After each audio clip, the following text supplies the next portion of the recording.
Brothers, welcome to the inaugural edition of Territorial Replays, where you send me your replay of the game. I'll tell you where you can improve. Doesn't have to be a team game. Prefer if they were losses. I feel like we learn a lot from our losses, but we can also learn some from our victories. This video was sent in by Coel, who said, don't worry about pronunciation. I appreciate that. Let's go ahead and get started with the game here. Now, getting started in a team game is all about team positioning. So let's just kind of take a look at the board here. When you're picking a spot for your team, you really want to identify a corner of the map that your team can grab. If you guys can all work together on common targets and not have, three players on the white team attacking one guy, but no one on your team can help out, that's typically a bad spot. So if we're looking at who's initially going to start off strong here, we have a lot of magenta focus here in the middle, which is good. They're together, but in the middle is not necessarily where you want to be. We'll wait for this to tick all the way down before we kind of make our final verdict on who did a good spot. So in terms of who has a good spot right now, I would say the red team. If they're in a decent position, if I was any of these players, I would say you kind of evaluate what land am I really grabbing for my team. This player, especially right here, could put a lot of focus in getting very strong for his team by moving over here. This player on the red team, not really helping out a lot in the Philippines, again, would be much more beneficial over here. The black team has a nice little quadrant of players right here, but they're all surrounded by the Cyan team. So the Cyan team could become very strong. Outside of that, the black team has a nice bastion right here, but again, the same problem kind of presents itself, where they're all bunched up by the shores. You want to be in the middle where you can grab land. So magenta team does a good job of spawning together. Cool takes honestly what is a really pivotal position for his team, where he can provide backline support and make sure that this land goes to the magenta team for free, allowing these guys to kind of work in other directions. So this guy could definitely work in this surrounding direction and start pushing towards like blue, and not having to worry about having to rush back here to block India. So that's a great position for him right off the bat. So it does look like he gets a random spawn on. That's a little bit unfortunate. You really want to put down your marker with your team, because this guy could have gone just about anywhere else and captured land that already wasn't going to be captured by Mr. Cool over here. We'll just call him Cool. I'm sorry about pronunciation. So off to a decent expansion. Unfortunately, these replays, we can't see what they're attacking with, but this does look like a healthy growth pattern right here. So he's off to a good start. Now, this is the moment. Is he going in his infinite growth phase? Yes, he is. That is a good moment to go into the infinite growth phase. Sometimes you hold off depending on how much land is around you. But if you're in these situations where if you hold off for another cycle, these bots will attack and cut off those lanes, it's best to attack early. This is a great move on his part right here to start moving in and grabbing land. And you can see what we're talking about right here, where the magentas have basically walled off this entire section, so none of these players can come over into the west. Now it's up to these two players to block off the white player, and then the entirety of the India goes to the magenta team, which is perfect. So he starts attacking right here. Looks like we're attacking a lot of bots really quickly. We want to make sure we're attacking for little percentages and making sure to hit the bots at the right moment. You don't need to spam attack every single time it happens, but big bots like this need to be your priority. Those need to be the ones you're looking for, especially outside perimeter, where again, it's not guaranteed the magenta team's going to get it. So the magenta team's going to 100% grab this. I understand the reasoning of definitely wanting to push over here when you see a weaker teammate like that, but Ash probably would have gotten that land regardless. You want to challenge these guys right away. So that's it for his infinite growth, or for his bot phase. So he's done. Now it becomes the question of, do you want to push right now? This is a very tempting target with this red player right here. He's very weak. This guy does have 50,000. I wouldn't blame him either way. Honestly, just kind of looking at the board, I might give him a strike. Let's see what he does here. He's going to hold off to his red interest. Not a bad call. The bot's going to fight in there. No, he charges in. Good move. Could have done that a little bit earlier, but again, it's the uncertainties of being able to pause the game versus now. This is great. Jumps on the full send right away. Ash is right there as well. Good job, Ash. They jump on all of that land and are much stronger together. You could probably definitely argue to do the same thing down here. This should be an instant attack, and it is. Good job. He goes down there. He's looking very strong. So he's currently the 5th biggest player on the team. Bodhi right next to him is strong. Bodhi starts to launch this attack right here. This one, I'm not certain of this move, just because when you're talking long-term of team, you don't have to do this move right now. This guy's always going to be weaker than you. And right now, 250,000 troops, you got a neighbor of 300,000, 245, and 243. I'd probably hold off because if Bodhi falls, a lot of the Magenta team goes down with him. I would leave that to Cool right now to get involved right there. It puts a lot of pressure on everyone to fight this right now. Fortunately, player 277 jumps in on this. This is good real estate to be saying, I should attack this guy as well. The blue person has signaled that he's attacking. You have help from your teammate. This is a good time to jump in here. Now, one thing to note is Cool did say he plays on mobile, so it is a little bit trickier on mobile to see these kind of things, especially when you're focused down. But that's a good move. He jumps in on it. Wonderful. He's very big. Now, he has backline presence right now, which is not the worst thing in the world for the crown to be. That boat does hurt. He does counter it. Yep, he counters it. Wonderful. And players 277 boats down here. So, in this position right here, you got to think, what is the most important thing for me to do for the team in this moment? Is it going and finishing off these islands? Not really. You can see a lot of your teammates don't have a ton of troops, especially compared to a lot of their neighbors. They could quickly get overwhelmed. So you as a backline strongest player on the team, your primary responsibility in this moment is saving up to red interest and being able to donate in rapid response to wherever your team needs you right now. You could also get in the fight with Taiwan, or excuse me, with this island right here, but I would wait until you get to red interest. So let's see what he does here. Currently waiting. Looks like Ash is getting involved in this one. Again, this is not something you really should do. You really don't want to be entering the water unless you have 1,000,000 troops. You're a backline position. Again, you want to be saving up to be able to donate because your team is not out of the woods yet. You're in the middle. Very much so. This team is very much in danger. If champions emerge from the east and the west, they're going to collapse here. So that's a little bit on the scary side. Cool does elect to go for the islands. Personally, again, I don't think that's something you need to do right now. It's much more viable and responsible for you as a player on the backlines to be saving up and being ready to donate, because Bodhi's in a little bit of trouble, Smurf's in a little bit of trouble. These guys over here, especially player 533, is in a lot of trouble. If I'm this player on the black team, it wouldn't take a lot to convince me to push here and then maybe grab this land, and then your entire backline just falls apart. So that is a real threat you got to be watching out for. You just kind of have to take responsibility for your teammates. This guy left and became a bot. That sucks. But he would not push this because of Cool. And Ash, if he was saving up, this would be an irresponsible thing to push into, which is, again, why it's another good reason to save up when you're on the back lines. So as we continue here, he is currently the crown. Is he still messing around with islands? Nope, he is saving right now. That's good. And there goes the boat in there, collapsing a little bit of the back lines here, putting Ash at risk. Ash is no longer a donator and is now a frontline player, which is what you want to avoid at all costs in team games. You want to turn your team into donators so you can push the advantage where you have it. Now, in this moment right here, we see that Bodhi is pushing up into Pog Circus. This is not a good move for the team. You don't want to be pushing in every direction that you possibly can. You want to take one direction and push it with a lot of force. Now, fortunately, there's a lot of people working over here, but a good donation would be much more helpful over here. Cool has not been able to donate to anyone because he's messing with these islands down here. Highly recommend against going into any of these islands over here. They will not change the board presence very much. Their impact is very little, but the troops you commit to doing this, especially while they're in the water, is not going into it, is not being accounted for in your growing interest rate. So your interest rate is based off the land you hold, but also the current troops you have. So this is slowing down your path to get to red interest. And again, you can see that Bodhi, who has mostly been saving, is already at 2.5. Cool could be as well.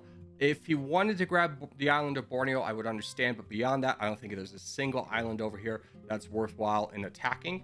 And meanwhile, we got a lot of pressure over here. This is Ismail and this is UA. So this is a big red flag for the Magenta team in that this is an absolute disaster happening right here. Cool in this moment should not be donating. We're beyond donations at this point because this guy's a bot and is about to get pushed back. You want to hold that off for as long as possible, also giving yourself time to save up to your red interest. You can delay a lot of this guy's actions by doing that thing. Right now, if I'm him, he is going to push into there. That's a little bit on the foolish side. Sometimes just because Freeland's there doesn't mean it's always worthwhile, because now you get orders on Bodhi, who is the real threat on the team right now. Should be cool, but because he got the islands down here, he's not as much of a threat. He's getting close to his red interest for sure. And now he's finally at his red interest. So what do we want to do in this moment? We have somebody who signaled a lot of times that he's ready to attack and defend the front lines. You have Ash here. You have yourself, who can freely attack to attacking this one guy. That should be your moment. You should signal to Ash that we fight this guy. Now you may be thinking, could Bodhi get in the fight? Not really. Bodhi's got a lot of things, responsibilities on the back lines and things over here that he can't really pull away from. So I wouldn't count on his support. So Cool does immediately attack in there. Ash is not getting involved quite yet. There he goes. Wonderful. So we got a nice... Oh, and Bodhi's able to jump in there. Great team reaction from everybody. Bodhi takes the most risk here. And that is very unfortunate. Never full send in a team game. It really puts a lot of pressure on your team. Even if you're about to go down, don't full send, don't full donate. Because your team is currently trying to react to an absolute emergency over here. And before they get the chance to resolve it, you create another emergency by full sending. Full sending is never a good choice for your team. It guarantees all that land goes to any team but yours, which is very bad. Now, Bodhi might be able to jump on that. Smurf is jumping on that, but this is, again, the big priority right here is knocking this guy off. Because, again, you don't necessarily have to defeat him, but preventing him from doing more damage is good. Is this Ash over here? Ash is a wild boater, man. That's a move right there. I don't know how great this position is, just because when this battle's done, you are at 2 million. You're looking at this guy who's at 3.8 million and not moving. He's looking for someone to attack. And it wouldn't be a hard gamble to say, let's let this play out. Let's let full send happen. And I'm going to collapse in Africa and become very strong. So now we're starting to get some pressure with Bodhi fighting down this player on the black team. Not really a big fan of that. I would much rather consolidate our borders a little bit, knocking off some of these weaker players so that the team gets a lot stronger. You get less borders on players, especially 277. You could get that one for free. But a good push from Cool, who we're focusing on right now. Got that guy off the island. Ash is in a very precarious spot. Should be at 2.9 million. He's at 1.7. Again, you got to look at who you're bordering. And if they're not doing anything, that's going to be a real problem. What's this guy doing right now? He's getting attacked by the bot. That's all. Oh, now he goes into Ash. That's exactly what we predicted was going to happen. And that's now another disaster for the Magenta team. So what can Cool do in this moment? Well, taking a look at the board now, we have a crown problem over here. We have a bot problem back here. We have Ash absolutely dying over here. It's a bad position to be a part of. I think the best thing he could do in this moment is try and peace out with this player on the white team. You don't need to open up another front, and support your strongest player. Ash at this point is a lost cause. He's going against 5 million. There's no way he can defend against that. Bodhi's your strongest player. Bodhi is attacking one of the players on the black team. And there's the full donation. That's great for the team. Smurf should yield in this moment and build up their strongest player. Smurf does not really have a good shot at taking out the white player. You want support over there. Your team can get a lot stronger by taking out this guy. I would yield land and let Bodhi go by. Cool does boat into this. I think that is a good move. He does solidify a little bit of presence and peace over here and helping solidify the back lines. That is a very good move on his part. Bodhi jumps in. And at this point, I would keep an eye on what RFK is doing, but I would attack green. If this guy starts to attack your guy, then you stop and start donating. But I think this is a good move right now, trying to solidify your position here. There's the full send. Very good. Smurf, once again, just kind of needs to yield land to the bigger guy. You're just kind of getting in the way right now. You're blocking off support from your teammates to be able to take down this land faster. People having to boat around you. It's not a good thing. Cool immediately launches a boat, but gotta play a little bit zoomed out and see that your champion is now getting attacked. This is a full opportunity for donation right now. Really need to donate to Bodhi to be able to fight the crown. This is mission critical right here. And Smurf has put himself in a position where he can but can't really help, because he's going to be constantly getting attacked by this bot. The bot only has really him to attack. So donations right now is pivotal. This guy sees and reacts. Great move on his part. Bodhi is still trying to get over here. This is not the move. You want to be able to fight the crown right away. You can look at how much his troops have dropped. He should be at 3 million. He's at 2.9, so he's not far off. But now you've left a teammate out to die. You got to start attacking that guy right away. If I'm Cool, I'm donating to Bodhi and signaling for Smurf to start attacking the crown. That's the biggest priority right now. So danger is afoot right now, as we're still focusing on this white bot back here. Could have done that a lot faster with more teammates, and now we're in a lot of danger. We're in a lot of danger right now, so hopefully this gets resolved quickly because we're sacrificing teammates in position to get land, and that's not beneficial right now when we could easily take the fight to the crown right now. 5 million, 3 million easily takes this guy out. So Bodhi is attacking. Please, Lord, Smurf, get involved. No, this is a very bad move. This is a very bad move. You never want to engage a small guy when the crown is on your borders. You have the advantage right now. Your teammate's getting absolutely throttled. You need to fight this guy right now. Sparta was not engaging you. You need to fight over here. Cool is donating to Bodhi, which is a good move, but now he can get involved himself. Let's see if he grabs the land. He's fighting white. I don't know about that. Even if white attacks you, I would leave that one alone and focus on bigger issues. Splitting your attack is not very good for the team. You really want to focus right here. Ash is over there again, but having lost all of this land over here, so we can see the benefits of that boat right there. And now we start to focus on the crown. Good. We have a 3-headed dragon, a 2-headed dragon attacking the crown. I don't know what Smurf's plan is here, but it really needs to be focusing on the big guy. They can do it without you, but you're the real kind of striker here to do a lot of damage, especially while you're getting attacked. You want to fight the bigger guy. And the reason you want to fight the bigger guy is this guy's attacks are going to do a lot more damage than this guy's attacks. You can tank these little attacks. These attacks are going to hurt a lot more. You need to buff this down or blunt this down as fast as possible. Your teammates also are in a position where they're about to be cut off from being able to help you. That should be a red flag to start attacking this guy right away. Good move on Cool's part to start getting involved and helping out.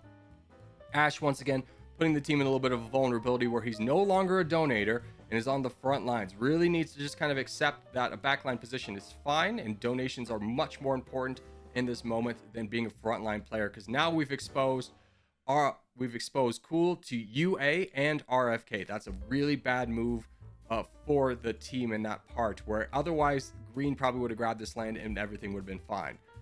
So now we're starting to see a little bit of a slowdown. Cool is still attacking. Smurf is not. Bodhi has stopped. You gotta attack. You gotta keep up the pressure. I understand wanting to block off Bodhi, or Bodhi not trying to block off Cool, but at the same time, let him be blocked off. He can donate to you. It's fine. So right now we're starting to get some team cohesion again. The 3-headed dragon is focused in attacking the right player. That's good to see. So now we're starting to get a lot of focus. Great. RFK's begging the green team to fight, but they're not in a great position. Ash, for the love of God, please stop trying to get involved over here. We're finally starting to get a good push here. This is good news. Great that the green team is not attacking. Not sure if there was an alliance there, but this is very good. And he's really trying to focus back Cool himself. And the reason why is he's trying to get him cut off so he only has to fight 2. But at this point, it's far too little too late. Even if Bodhi had to do this alone, he could. He's definitely got the troops. Cool's trying to stay in the fight, which is exactly what you want to see. Player 442 goes against RFK, has seen the ways that the wind is blowing. RFK immediately gets mad at that, be like, brother, we had a chance to win. We could have fought back the magenta team, but you chose to fight me instead. That's always going to result in a full send. So Bodhi starts to move. That's great. At this point, the game looks like it's fully over. Sometimes you can lose this position, but it's not very likely, especially when we have 2 people over here. So an overall pretty good game. The only thing I would say for Cool specifically is, again, messing around with these islands really takes your focus away from grabbing more important land and seeing the board in a more open way, especially while you're playing on mobile. The islands are just never worth it. You can see in all my videos, I rarely ever go for the islands. They don't change the status quo, but they can change your perception of the game and make it very easy for you to miss something absolutely important. But well played by the magenta team. Definitely got bailed out there a couple of times. Cool, you played pretty well after messing around with these islands. You did really good. That was a very good effort. So GG's on that one. Good job. Great expansion.